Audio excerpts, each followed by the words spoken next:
Good day pong muli mga katatay, Daddy Rock pong muli ito at ang update natin sa ating presyo ng live weight dito sa aming lugar ay 180 ang live weight. Ayan.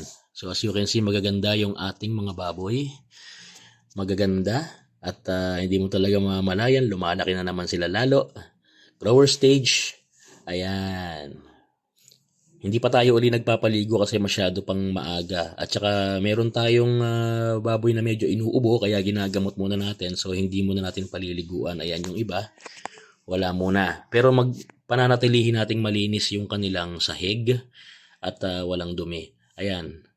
Grabe oh, ang laki. Yung mga violet ho na yan na nakikita po ninyo sa katawan ng baboy, yan po ay quick heal.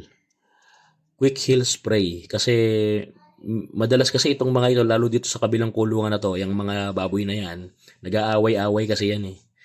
Ayan, nagkakalmutan. Ayan, tapos mas madalas kinikis-kis nila yung mga likod nila dun sa mga bakal-bakal.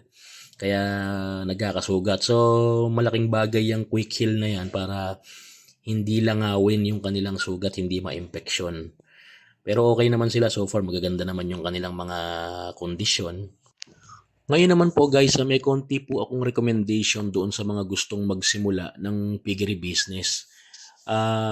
Kasi hindi nyo kasi talaga malalaman kaagad na ganun pala siya yung mga dapat nyong malaman kung magsisimula kayo kaagad sa marami.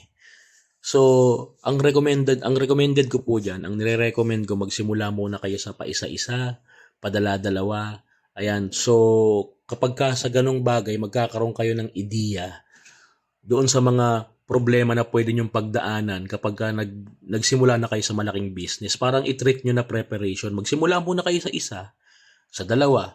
Tapos kapag ka okay na, kumuha na kayo ng inahin. Kasi ako, sa experience ko, ang ginawa ko, nagsimula muna ako sa 4 na baboy. Yun muna. Nagsimula ako. Actually, 5 yun. So, sa experience ko, namatayan ako ng isa. So, natuto ako doon.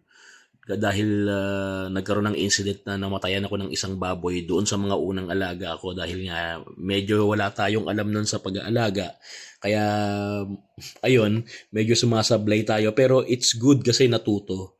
'Di ba? So, yun yung sinasabi ko kasi kung wala ka talagang ideya sa ginagawa mo and wala rin namang mga marurunong sa paligid mo na magtuturo sa iyo.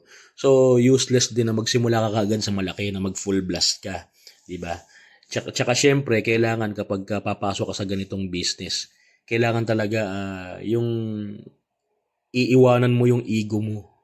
O kakalimutan mo muna talaga yung ego mo kasi kailangan talaga humble ka kapag ka nagsisimula ka sa mga ganito dahil kailangan mo ng tulong ng mga may alam. Kailangan mo ng tulong doon sa mga tao na may experience na kailangan mo silang tanungin, kailangan mong kumuha ng ideya sa kanila at hindi mo yun magagawa kung ma-pride ka.